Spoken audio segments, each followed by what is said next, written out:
반갑습니다. 반갑습니다.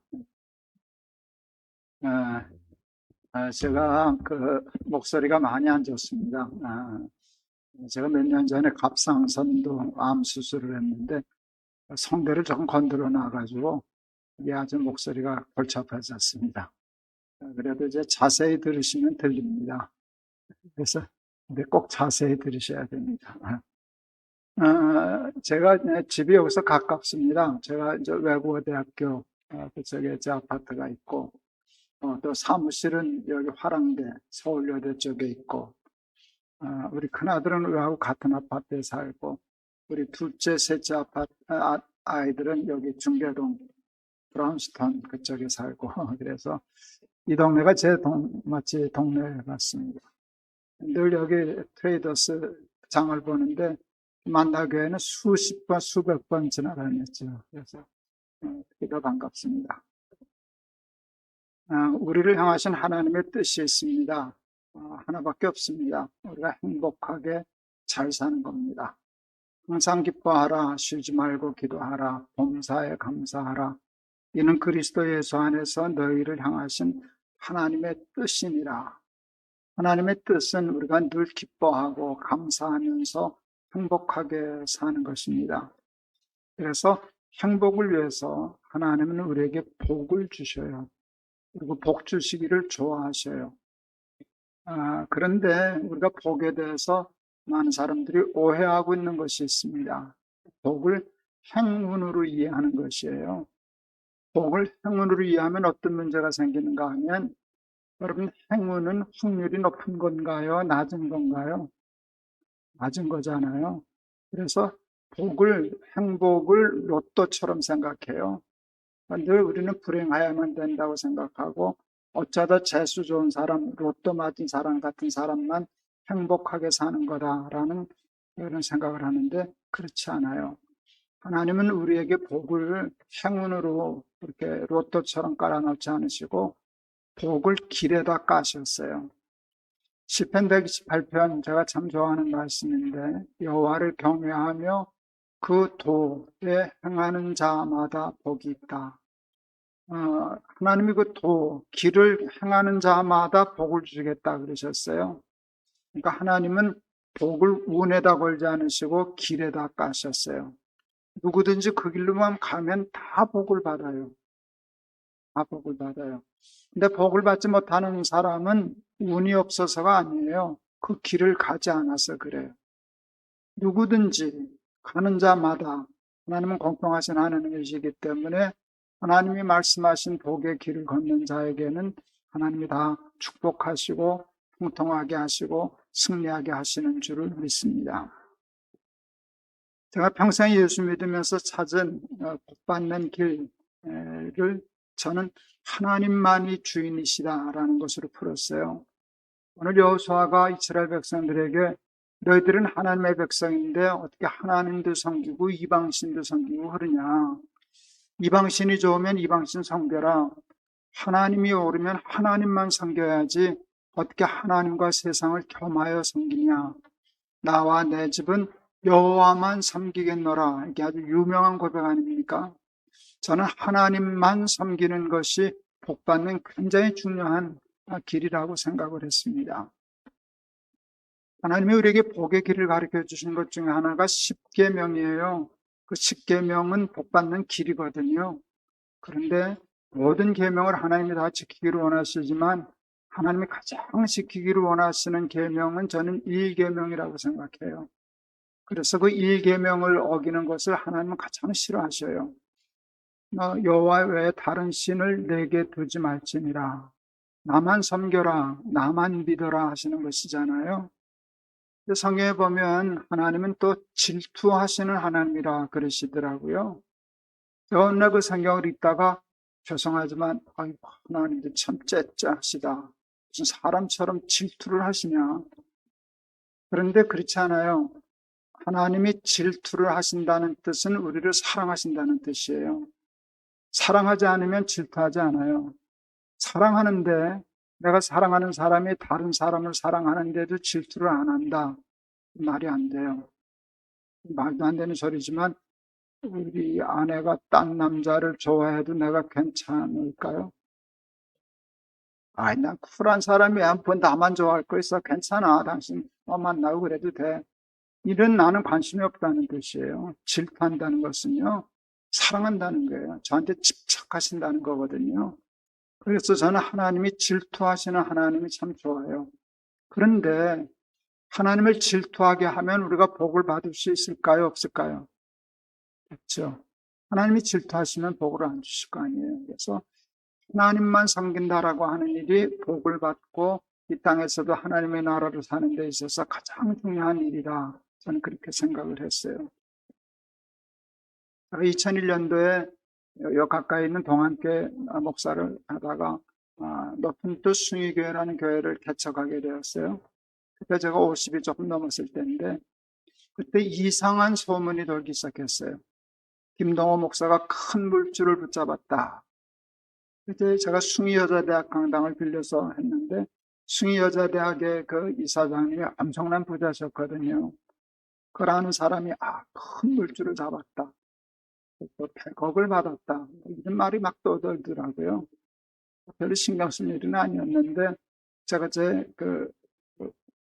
SNS 홈페이지에다가 글을 썼어요. 제목을 아주 잘 잡았어요. 큰 물주와 조물주. 예, 내가 큰 물줄을 잡았다는 소문이 있습니다. 예, 제가 큰 물줄을 잡았습니다. 100억을 받았다는 소문이 있습니다. 근데 그보다 훨씬 더 큰 보장을 받았습니다. 근데 여러분, 제가 잡은 물주는 큰 물주가 아니라 조물주입니다. 잘 썼죠? 예, 잘 썼죠. 근데 그게 그렇게 글 쓰는 것처럼 말하는 것처럼 쉽지는 않은데 그것을 지키려고 꽤 노력을 했어요. 교회를 개척하다 보니까 저희 교회가 굉장히 금방 커졌는데 저희 교회도 부자들이 있거든요. 교회를 개척하면 돈이 많이 필요하잖아요. 이것저것. 그러니까 좀 여유 있는 부자 교인들이 돈을 많이 갖다 주셨어요. 제가 받았게요? 안 받았게요? 받았게요? 안 받았게요? 그걸 왜 안 받아? 돈 쓸 때가 얼마나 많은데. 다 받았죠. 저 엄청 받았어요. 아마 저는 한국 목사 중에 돈 교인들로부터 많이 받은 거로 치면 내 생각에 1등 같은데. 예. 제가 제일 큰 돈 받은 거는 1,000억 원까지 받아봤어요.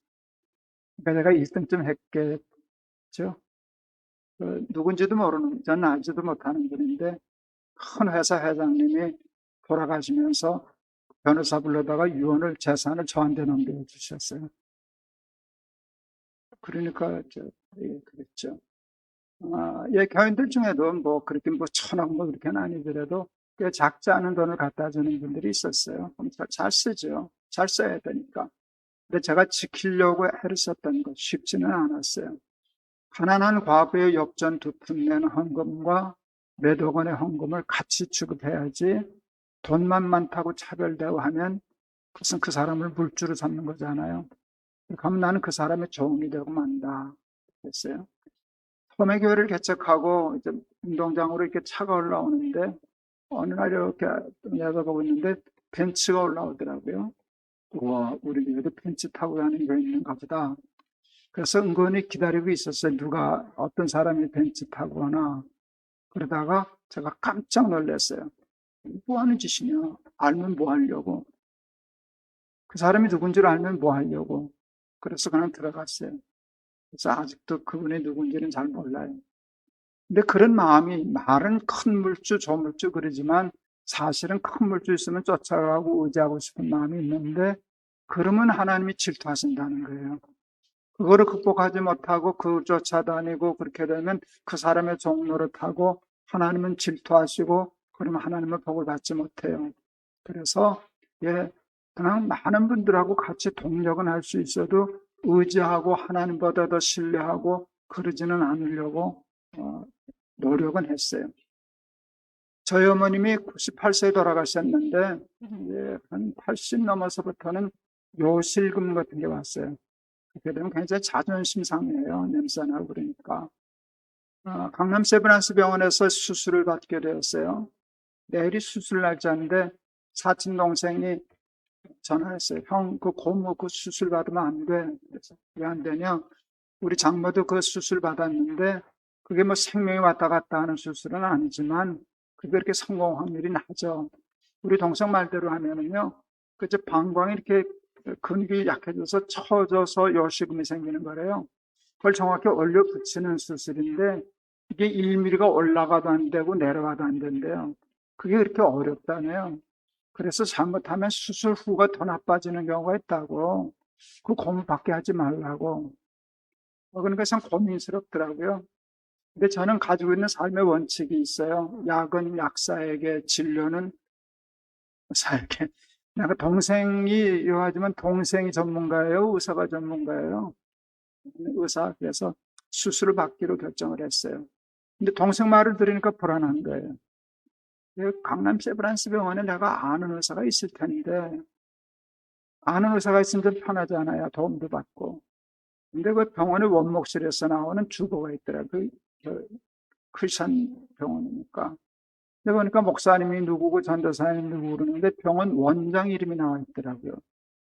제가 아는 아주 잘 아는 장로님이 거기 원장이 되셨더라고요. 그래서 제가, 이야, 이거 하나님이 도우셨다. 그래서 원장실을 찾아서 올라가다가 제가 중간에 멈췄어요. 아니, 그 원장님을 알아서 부탁한다고 수술하는 의사가 1mm도 안 올라가고 1mm도 안, 그게 거기 달린 일이 아니잖아요. 괜히 잘못하면 뭐 수술비나 간면에다 구차한 소리 하는 것 같아서 올라가다 내려왔어요. 그러고 있는데, 그때 이렇게 병원 의자에 앉아서 기도를 하는데, 우리가 아는 여호와는 나의 목자시니 내게 부족함이 없으리로다. 그 부족함이 없다는 게 1mm도 안 올라가고 1mm도 안 내려가고 그게 부족함이 없는 거잖아요. 그건 하나님밖에 못하신다. 그래서 어머니의 수술을 하나님께 부탁했어요. 원장님께 부탁하지 않고.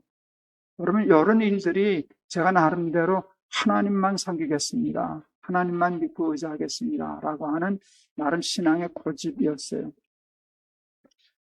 높은 때 순회교회가 굉장히 수적으로 많이 커졌어요. 많이 커지니까 학교가 학교의 부속교회를 생각한다는 느낌을 자꾸 줬어요. 그러니까 학교가 교회의 주인이 되려고 그러는 거예요. 그래서 뭐 전후 사정이 있지만 그래서 학교에서 나왔어요. 그때 저희 교회가 한 5천 명 정도 출석할 때니까 사실은 나갈 데가 없었어요. 교인들에게 얘기를 했어요. 주인은 못 바꾼다. 학교와 주인인 교회는 못한다. 길바닥에서 예배드린다. 그래서 길바닥에서 예배드리면 교회 이름을 높은 뜻 광야교회로 바꾸겠다. 교인이 몇십 명, 몇백 명이면 그냥 예배 쳐서 얻기 쉬운데요. 출석이 5천 명 되면 갈 데가 없어요. 갑자기. 그렇게 되면 교회가 무너지고 위험해질 수 있는데 하나님이 주인이라는 가치가 무너진다면 교회를 안 하는 게 낫다는 고집을 들였어요. 그래서 하나님이 기가 막히게 주신 생각이 뭔가 하면 교회를 넷수로 나누어라 하는 것이었어요. 5천 명이 갈 데가 없으니까 교회를 이렇게 나누기로 했어요. 그래서 교회를 넷수로 나눈 걸 좋다고 생각했는데 그때 제 나이가 58살이었어요. 아직 은퇴까지는 정년까지는 몇 년 남아서 은퇴하는 날까지는 4교회 중에 한 교회를 제가 맡으려고 그랬어요. 그랬더니 하나님이 안 된다 그러셨어요. 왜 안 돼요? 그랬더니 내가 맡으면 교회 분립이 안 돼. 교인들이 안 흩어져. 내가 물러나야만 교회는 분립될 수 있어. 그래서 이해는 됐어요. 지금 어차피 그만둘 건데 그래서 제가 58살에 담임 자리를 그만뒀어요. 그리고 후배 목사님들한테 4개를 이렇게 분립해서 나눠줬어요. 그때 우리 친구들이 되게 그랬어요. 야, 너 그러다 뒷방 늙은이 된다. 뒷방 늙은이 된다. 그리고 뒷방 늙은이라는 말이 나이 든 사람한테 치명적이에요. 제일 힘든 얘기거든요. 근데 하나님 그때 제 마음에 그러셨어요. 너 그러면 안방 마님 되려고 목회했냐? 너 내가 주인인 교회 해준다 그랬잖아. 너 같은 놈이 뒷방 늙은이가 되어야만 내가 주인인 교회가 되는 거 아니냐? 그래서 저 진짜로 기도 많이 했어요. 뒷방 늙은이가 되게 해 주시옵소서. 이렇게 되더라고요. 왜냐하면 머리를 일단 이해가 됐어요. 납득이 됐어요. 납득이 안 되면 어려운데 납득은 되는데 이게 안 풀렸거든요. 섭섭하잖아요. 섭섭하고 그랬는데 그거는 기도로 풀리더라고요. 어느 정도 됐을 때 하나님이 한번 시험을 보셨어요. 너 진짜 뒷방 늙은이 준비됐냐? 이제 교회를 네 수로 나누고 제가 이제 정년 은퇴할 때까지는 네 교회를 한 주에 하나씩 이제 설교만 하러 돌아다녔어요. 수요 예배는 제가 설교를 안 했어요. 이제 어느 교회든지 이제 가면 이제 막 급하는 지 얼마 안 되니까 오신 김에 설교하라고 자꾸 실갱이를 해서 귀찮아서 늦게 가기 시작했어요. 그 담임 목사가 설교 시작한 시간쯤에 우리 부부가 뒤에 가서 앉았어요. 교인들은 우리 부부가 오는 걸 못 봤어요. 늦게 가서. 우리 후배 담임 목사가 설교 끝나고 광고 시간에 이렇게 광고했어요. 여러분 뒤를 돌아다 보십시오. 반가운 손님이 오셨습니다. 그때 제가 깜짝 놀랐어요. 제가 나를 손님이란다. 내가 얼마 전까지 높은 뜻교회 담임이고 그 갑이었는데 내가 갑도 보통 갑이었냐? 슈퍼 울트라 짱갑이었는데 지가 을이었고 그 내가 갑자리를 졸주고 내가 을자리로 내려왔는데 나를 을 취급도 안 하고 손님은 병이잖아요. 갑을 병정. 제가 나를 손님이란다 그러는데요. 섭섭하더라고요. 마음이 면도칼로 베어지는 것 같았어요. 근데 그때 하나님이 저한테 이렇게 얘기하셨어요. 얘야, 손님이 되어야 끝까지 반가운 법이란다. 그래서 또 기도 많이 했어서 반가운 손님이 되게 해주셨어요. 네, 그래서 제가 이제 다 은퇴한 지 벌써 10년 차 들어섰는데요. 높은 뜻교회, 뭐 인간적으로 얘기하면 제가 개척한 게 아니니까 제가 개척해서 제법 큰 교회가 됐지만 제 그 포지션은 제가 목표한 포지션은 손님이에요. 손님이 돼야지. 그게 주인이 하나님이 주인이시면 나는 손님이고 뒷방 늙은이여야 하지. 그래서요. 제가 은퇴하면서 아무것도 자리도 만들지 않고 뭘 요구하지도 않고 그냥 놨어요. 아까 목사님이 저를 독서교회 원로 목사로 소개하셨는데 잘못된 정보예요. 저는 원로 아니에요. 아예 그 욕심이 생길까봐 원로 목사 되는 게 뭐 잘못된 거 아닌데 위험할까봐 저는 정관에 원로 제도를 없애한다는 걸 아예 정관에 법안했어요. 이게 제일 후회스러워요. 뭐 저라고 돈이 싫기에 하겠어요. 돈이 필요 없길 하겠어요. 나는 그렇게 되면 주인이 바뀌기 쉬우니까. 아무래도 내가 개척한 교회에 이렇게 되면 원로가 되면 후배 목사님들이 자유롭게 목회할 수 있을 테니까. 그래서 버려서 그게 뭔가 하면 한 가지 가치, 복받는 길 하나, 하나님만 주인이 되기 위해서는 남도 주인이 못되게 해야 되잖아요. 장로님도 주인 못되게, 연보 많이 한다고 주인 노릇하면 안 되고, 학교 빌려줬다고 학교가 주인 노릇하면 안 되고, 개척자라고 주인 노릇하면 안 되고, 나도 안 되고 너도 안 되고, 교회 주인은, 내 삶의 주인은 오직 하나님만이시다 하는 이 가치를 지키려고 몇 점쯤 맞았을까요? 마음은 먹었는데 그게 100점이 되겠어요. 약단하고는 6, 70점 되지 않았나 싶은데 6, 70점만 맞아도 하나님이 합격점을 주시더라고요. 그리고 하나님이 저한테 복을 많이 주셨어요. 마지막에 어떤 복을 받았나 간증할게요. 저희 큰아이가 고등학교 때 공부를 제법 잘하는 아이였어요. 1등 하던 아이였으니까 학교에서 이 아이는 뭐 서울대 간다, 연대 간다, 요 그룹에서 관리하던 아이였어요. 제가 그때 이제 포항에 한동대가 생긴 지 얼마 안 됐을 텐데 다녀오고서 너무 감동을 받았어요. 학교가 너무 좋아서. 기독교 정신으로 교수들도 그렇고 학생들도 그렇고 그래서 그냥 우리 아이들도 한동대학교 오면 좋겠다 하는 생각을 했었어요. 기도하면서. 우리 큰아이에게 너 한동대 가는 건 어떠냐? 사실은 인간적으로 얘기하면 말도 안 되는 소리거든요. 이게 서울대 가야 하라는데. 근데 그때 생긴 지 지방대학을 가라는 건 말도 안 되는데, 우리 아이도 괜찮죠? 좋죠? 하고 하여간 한동대를 갔어요. 학교에서 원서를 안 써주려고 그래서 얼마나 실갱을 했는지 몰라요. 일단 한동대를 들어갔는데 감사한 거는 우리 큰아이가 학교를 너무너무 좋아하는 거예요. 좋은 교수님 만나고 친구 만나고, 거기는 대학교가 새벽 기도가 있어요. 아이들이 그 새벽 기도에 안 빠지겠다고 피아노 반주 자청해서 한 번도 안 빠지고 다니고, 집에만 올라오면 학교 자랑해요. 학교하고 연애하는 아이 같았어요. 내 사랑 한동, 내 사랑 한동, 이따 소리 하고 다니고. 그래서 참 감사했어요. 내가 학교에 불만을 가지고 나한테 원망하면 어떡하겠어요. 그런데 학교 너무 좋아요. 그래서 참 감사했어요. 1학기 방학이 끝나고 2학기 시작하려고 그럴 때 나한테 쭈뼛쭈뼛 찾아왔어요. 아빠 재수하면 안 될까? 내가 깜짝 놀랐어요. 그럼 학교 불만이 있고 실망했다면 저 자식 이제 재수하겠다 그러겠다 하는 예상이 됐었는데 학교 자랑만 했었거든요. 내 사랑 한동이 이루고. 근데 왜 재수하려고 그러냐? 학교가 뭐 싫으냐 그랬더니 학교 너무 좋아. 너무 좋은 학교를 왜 그만두고 재수하려고 그러냐? 얘가 현실을 보게 되었어요. 예수 믿고 사는 거 너무 좋아. 근데 한동대 졸업해서는 해먹을 게 없어. 선배가 어느 대학 나왔냐, 뭐 서울에서 나왔냐, 지방에서 나왔냐, 선배가 후배 이끌어주고 그러는데 아무것도 없잖아요. 성격이거니. 내가 불안하니까 재수해서 어느 대학 가면 안 되겠냐. 제가 네 문제니까 내가 기도하고 내가 결정해라 그랬어요. 그랬더니 자기가 기도하고 재수하겠다 그렇게 하면 시켜주시겠냐. 그래서 기도하고 결정하면 시켜주마 약속했어요.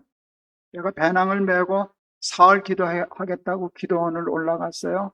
이틀 만에 응답받고 내려오셨어요. 이사야 31장 1절 도움을 구하러 애굽으로 내려가는 자는 화 있을진저. 기가 막히죠.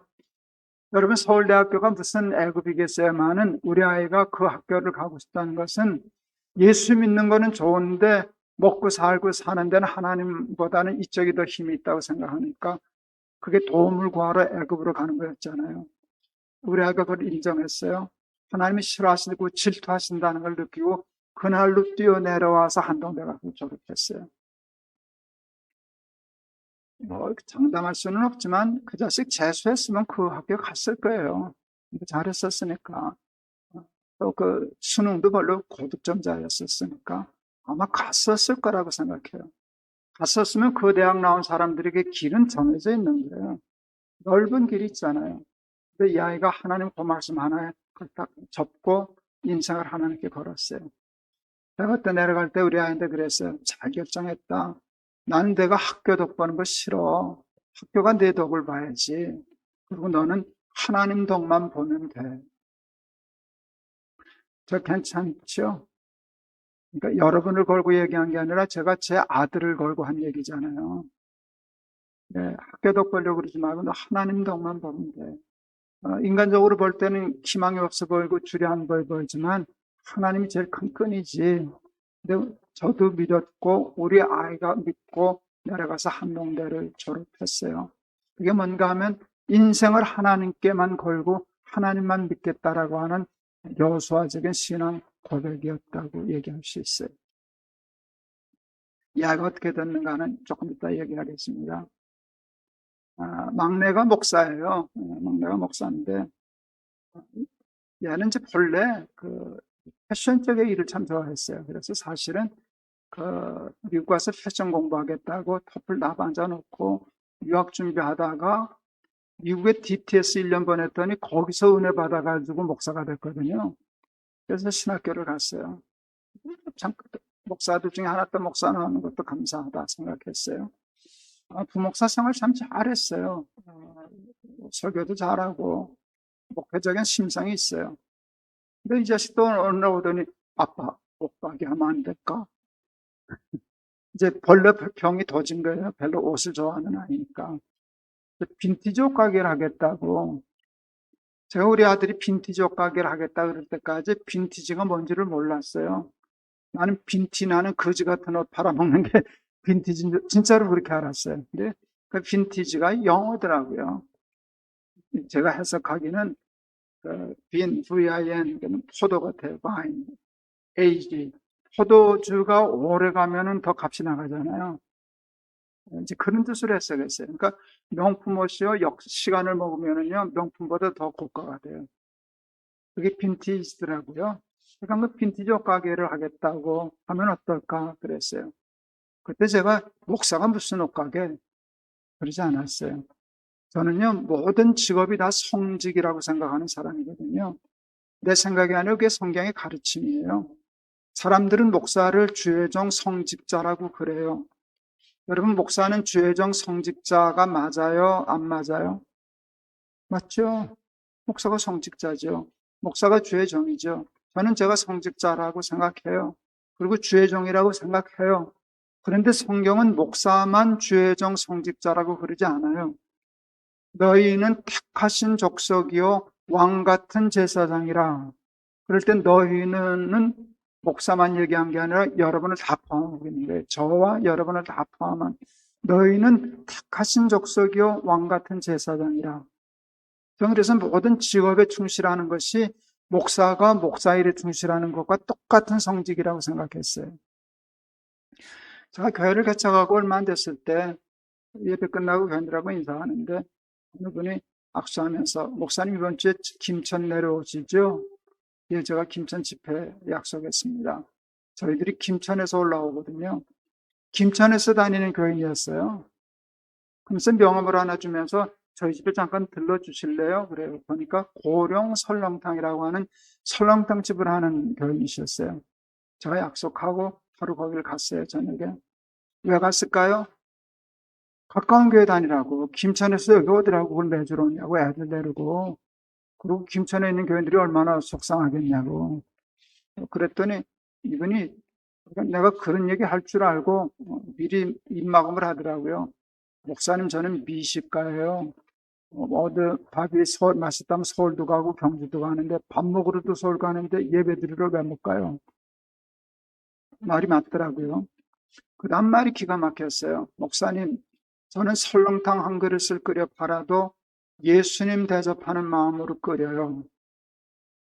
설렁탕 손님을 예수님이라고 생각하고 예수님 대접하는 설렁탕을 끓인다는 거예요.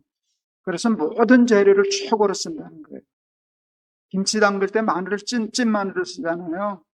그게 개인용 김치가 아니고 그 업장에서 쓰니까 얼마나 많이 쪄야 돼요. 그러니까 되게 찢지 않고 어떻게 해요? 찐 마늘 팩한 거 사다가 쓰잖아요. 향이 떨어진다고 그 마늘을 안 쓰는 거예요. 이 꼴통 집사들이. 다 장사 맞춰놓고 졸면서 마늘 까서 찧어서 김치를 담가요. 왜? 향이 다르다고. 마늘 하나라도 최고로 정성을 들여서 최고의 김치 담그겠다고. 설렁탕에서 가장 중요한 재료가 뼈인데 뼈는요 10시간을 끓여도 뼈에서 누런 국물이 빠져나오지 않는 거래요. 뼈 밀도가 좋아서. 근데 그게 어느 땐 전문가도 썩는데요. 실수한대요. 어느 날 10시간을 끓였는데 누런 국물이 빠져나오더래요. 품질이 나쁜 건 거예요. 뼈가게 주인이 썩은 게 아니라 자기도 실수한 거죠. 그랬더니 그 뼈 주인이 사과하면서 이렇게 조심해도 이렇게 실수를 한다고 앞으로 더 조심하겠다고. 그래서 사장님 그거 못 먹는 뼈 아니니까 오늘 하루만 커피 프림을 타시죠. 그러면 뼈의 모양이 비슷하고 또 모른다는 거예요. 그런데 우리 그 집사님 기가 막혀요.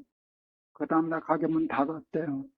그리고 써붙였어요. 오늘은 재료가 나빠서 장사 못합니다.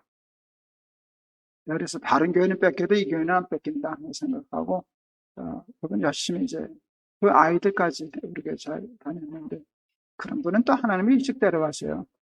이제 암으로 돌아가셨어요. 근데 그분은 설렁탕 장수예요, 성직자예요. 난 그게 성직이라고 생각하거든요. 목회만 주의 일이 아니에요. 설렁탕 끓이는 것도 주의 일이거든요. 골로새서 3장 23절 무슨 일을 하든지 사람에게 하듯 하지 말고 주께 하듯 하라. 네, 무슨 일을 하든지 그건 상관없어요. 그러니까 우리 아이가 목회하다가 빈티지 옷가게 하면 어떨까? 그럴 때 그게 목회를 하는 것과 옷개를 하는 것이 난 차이가 없다고 생각했어요. 그래서 아무렇지도 않게 너 하고 싶으면 하지 뭐 괜찮아. 목사 열심히 하는 거나 옷가게 열심히 하는 거나 다 하나님의 일을 위해서 좋지. 다 목사만 되면 세상은 누가 돌보냐. 그래서 옷가게를 시작을 했어요. 내가 3천만 원 가지고 시작하더라고요. 가게를. 도와달라 소리도 안 하고 3천만 원 갖고 시작을 했어요. 그거를 가지고 가게도 얻어야지. 그러니까 뭐 골목재기에 2층에 간판도 못 붙이는 희한한 가게를 하나 얻어가지고 조그맣게 물건 사가지고 가게를 시작했어요. 거기 애들이 둘이나 되는데 한심하더라고요. 저 바꾸면까봐. 그래서 제가 야, 그 장사 될 때까지 아빠가 생활비 좀 도와주랴. 그랬더니 고맙습니다. 고맙지. 네, 고맙습니다. 그러더라고요. 그런데 안 받을랍니다. 그랬어요. 왜 안 받으려 그러냐? 그랬더니 그러면 일용할 양식을 주옵시고라는 기도를 할 수 없잖아. 우리 새끼들 괜찮죠? 아버지 돈 받으면 좋지만 근데 그 정신 갖고는 여기서 살아남을 수가 없어. 하나님께 매달려야 돼. 일용할 양식 달라고. 이거 장사 안 되면 우리 아이들 바꾼다고. 하나님 일용할 양식을 주옵시고라는 기도가 되지 않잖아. 아버지 도와준다는 건 감사하지만 안 받을래요. 그랬어요. 그러니까 승부를 하나님께만 걸겠다는 거예요. 저도 뭐 실수 많이 하지만 그래도 정신 차리고 목표를 하나님께만 걸려고 그러고, 우리 큰아이도 뭐 명문대 갈 수 있었을 테지만 하나님이 질투하시니까 놀래가지고 승부를 하나님께 걸었고, 우리 막내도 아빠 카드 안 쓰고 일용할 양식을 주옵시고 기도하고 사업을 시작을 했어요. 복을 받았게요? 안 받았게요?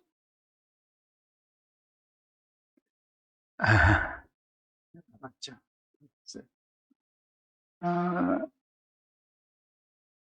저는 높은 뜻 교회나 은퇴한 모든 교회에 제자리 없습니다.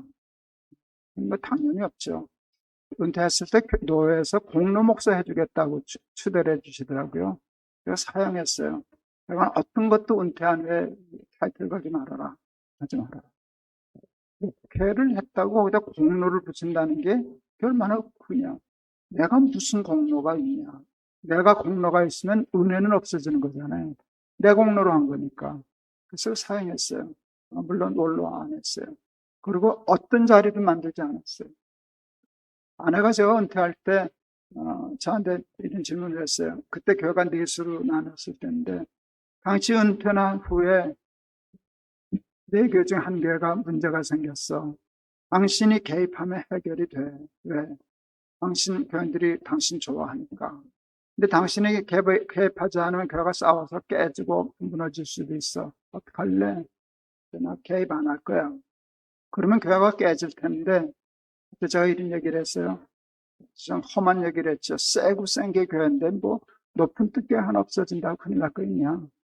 교회가 깨져서 없어진다는 게 아무것도 아닌 건 아니지만, 내가 개입해서 문제가 해결되는 것은 깨지는 것보다 더 나쁜 일이야. 그러면 내 자리와 역할이 또 생기는 거잖아. 그렇게 하면 내가 또 상왕이 되잖아. 그래서 차라리 교회 하나 잃어버려도 개입 안 할 거야. 그렇지. 우리 높은 뜻교회가 4개로 분립한 후에 여러분 또 그 교회가 또 분립하고 해서 지금 16개인가가 됐어요. 높은 뜻 정의교회가 높은 뜻 승리교회에서 이제 높은 뜻 정의교회로도 분립이 됐는데, 거기서 제일 먼저 또 분립을 했어요. 그게 높은 뜻 덕서교회예요. 근데 높은 뜻 정의교회에서 높은 뜻 덕서교회로 갈 때 담임 목사가 개척하는 교회로 나갔어요. 본교회를 나가고. 그게 좀 희한한 일이죠. 그래서 덕서교회가 또 커졌어요. 정의교회도 또 본래 큰 교회고. 높은 뜻 정의교회 새로운 담임 목사를 청하게 되었어요. 퀴즈. 그 높은 뜻 정의교회 장로님들이 새로운 담임 목사 청정할 때 나한테 의논했게요? 안 했게요? 했게요? 안 했게요? 안 했게요. 섭섭했게요? 안 했게요? 섭섭했게요? 안 했게요? 했게요. 나는 올 줄 알았거든요. 새로운 담임 목사를 모시는데, 목사님 어떤 목사 좀 추천하십시오. 또 어느 목사님 보면 이 목사님 어떻습니까? 그럼 나는 답을 준비하고 있었어요. 그걸 왜 나한테 물어봐? 은퇴한 목사인데 왜 그걸 나한테 물어봐? 난 그걸 개입 안 해. 난 몰라.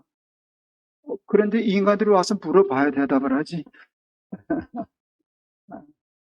근데 그런 마음이 조금 있었는데, 뭐 왔어도 난 개입 안 하려고 그랬어요.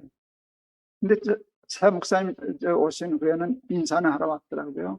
선임 장로님이 그러셨어요. 목사님 섭섭하지 않으셨어요? 그 말의 뉘앙스가 뭔가 하면 우리 다 알아요. 목사님 섭섭하지 않으셨잖아요. 근데 내가 장난쳤어요. 되게 섭섭하더라. 난 올 줄 알았지. 당황하시는 거예요. 실수한 줄 알고. 아, 그게 아니야. 왔어도 내가 얘기 안 했을 거 아니야. 아, 그런데, 잘했다고. 그렇게 얘기를 했어요. 제가 지금 제일 자랑은 뭔지 아세요? 높은 뜻 교회들이 새로운 담임 목사를 청할 때 나하고 의논하지 않는 거예요. 그게 제 자랑이에요. 제가 무시당해서 그러는 거죠? 아니요, 그렇지 않아요. 그렇지 않아요. 내가 손님이 되라 그랬을 때 반가운 손님이 될 거라 하나님 그러셨거든요. 우리가 손님 노릇하면 반가운 손님이 될 거라 그랬는데 그게 지켜졌어요. 지금 16개 교회인데요. 제가 이제 가끔씩 높은 뜻 교회 가서 설교하거든요.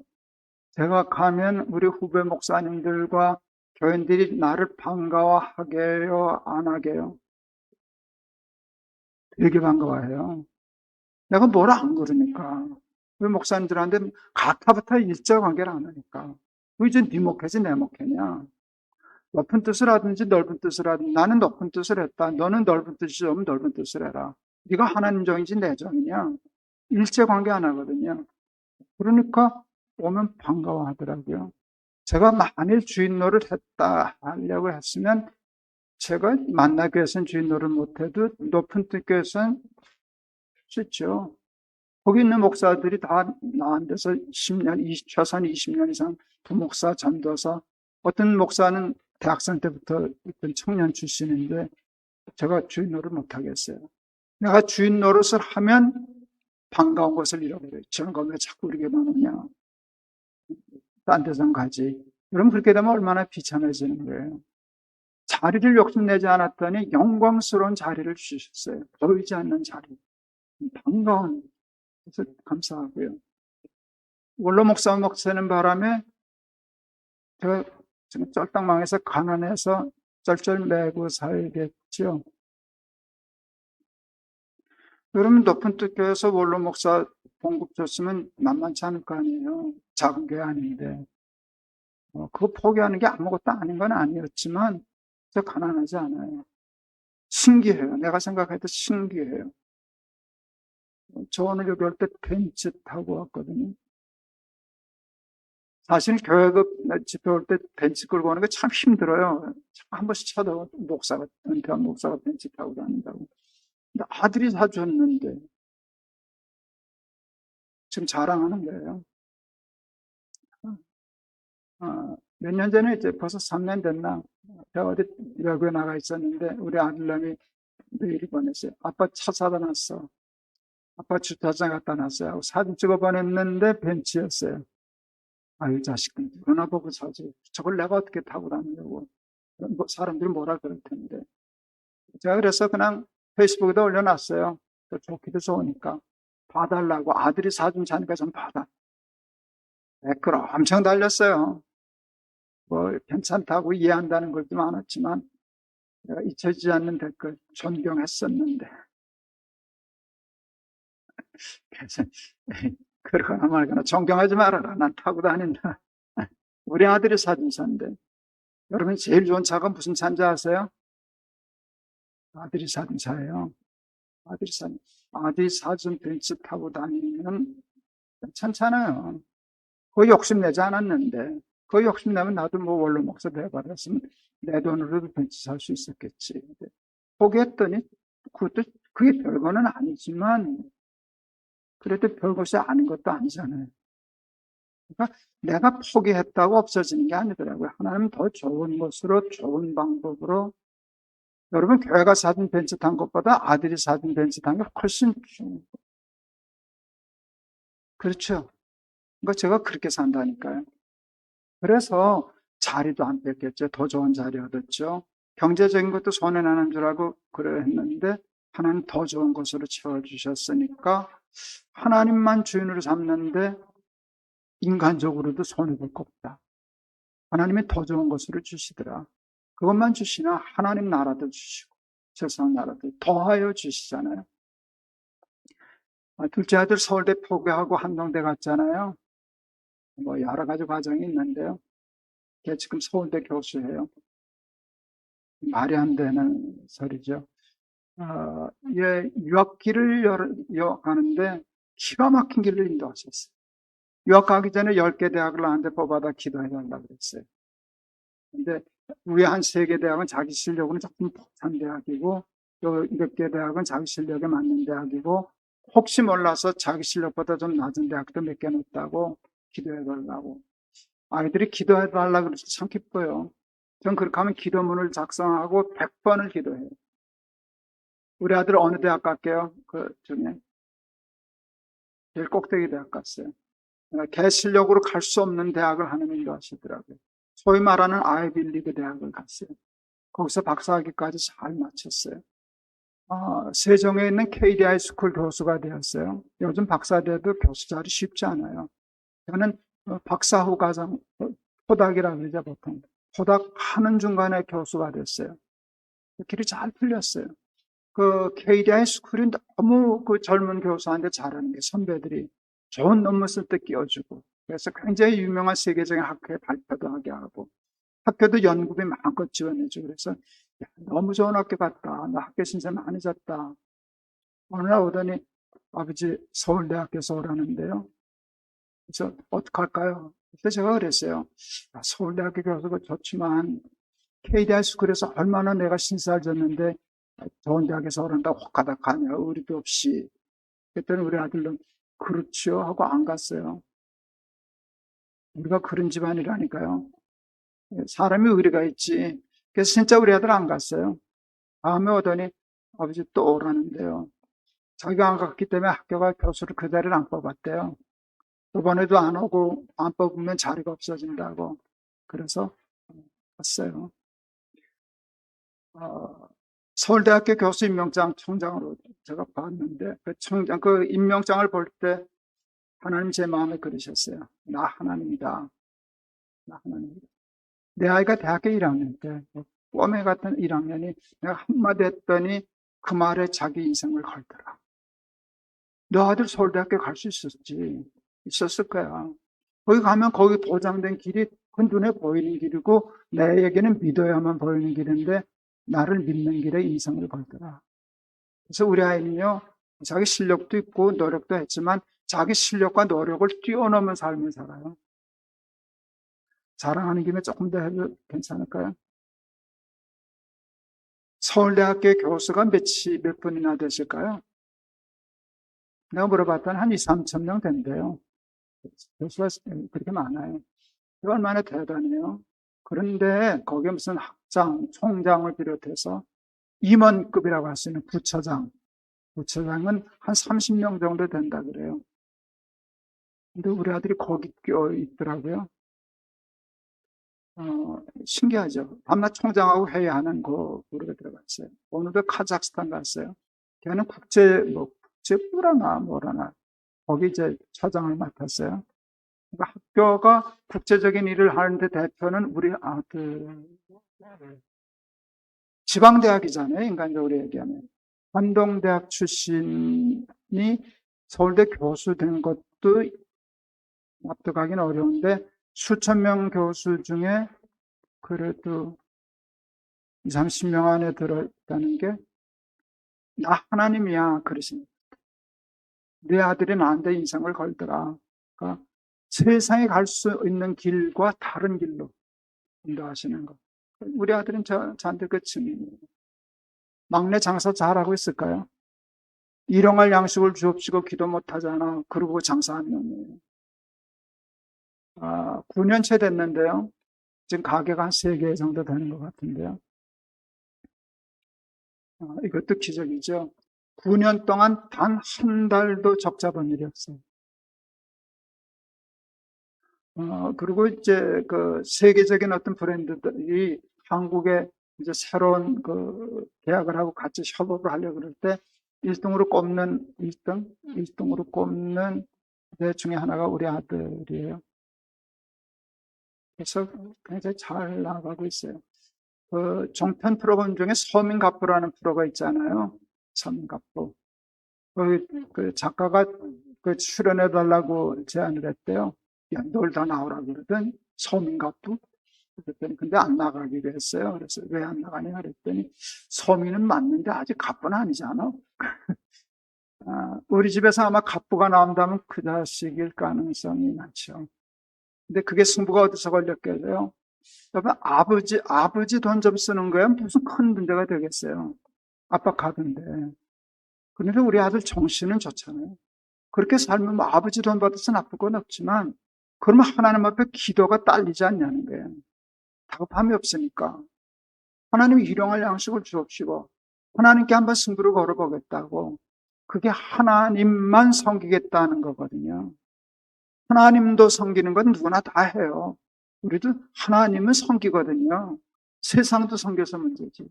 세상에 나가서는 세상식을 따르고 사람 쫓아다니고. 말씀 마치렵니다. 꽤 여러 해 전에 외국에서 유학해서 박사학위를 딴 후배 목사가 저를 찾아왔어요. 그 당시도 박사가 되면 뭐 큰 대학의 교수가 되거나 큰 교회 목사가 되거나 그러는데 1년 동안 임직 없이 동돌았어요. 황당해가지고 저를 찾아왔어요. 그리고 저한테 이렇게 얘기했어요. 형님, 제 심정이 요즘 마치 끈 떨어진 연과 같습니다. 말도 잘해요. 어떻게 끈 떨어진 연과 같다니. 후배기 때문에 제가 그냥 직언을 했어요. 네가 끊어졌다는 끈은 끈 아니야. 네가 끈인 줄로 착각한 거지. 끈을 아는 걸 붙잡았으니까 그렇게 끊어지지 그 붙어있냐. 이 인간아, 끈은 하나밖에 없어. 그 끈은 보이지는 않지만 끊어지지 않아. 여러분, 목회를 할 때도요, 큰 물질 쫓아다니고요. 뭐 줄 서고 다니고요. 정치를 한다고, 정치가 잘못된 건 아는데, 사람 쫓아다니는 걸 정치라고 그러고, 큰 교회 쫓아다니고, 큰 사람 쫓아다니고, 그래서 줄 잘 서고, 그런, 그 세상 사람들도 하는 거잖아요. 뇌물도 갖다 바치고. 여러분, 그것을 하는 일은 하나님 믿는 게 아니에요. 정치 얘기하는 거, 그런 얘기 아닌데, 예수 믿는 장로는 권사님이 뭐 다이아 목걸이도 갖다 주고, 금두꺼비도 갖다 주고, 여러분, 그렇게 되면 그거는 우상 숭배거든요. 금두꺼비가 돼서 우상이 아니에요. 뇌물 줘서 자리 얻겠다, 인생을 하겠다는 것은 하나님하고 전혀 관계없는 일이거든요. 여러분, 승부는 하나님께만 걸어야 돼요. 사실은 인간적으로 생각하면 그게 빨라요. 뒤탈이 커서 문제지. 빨라요.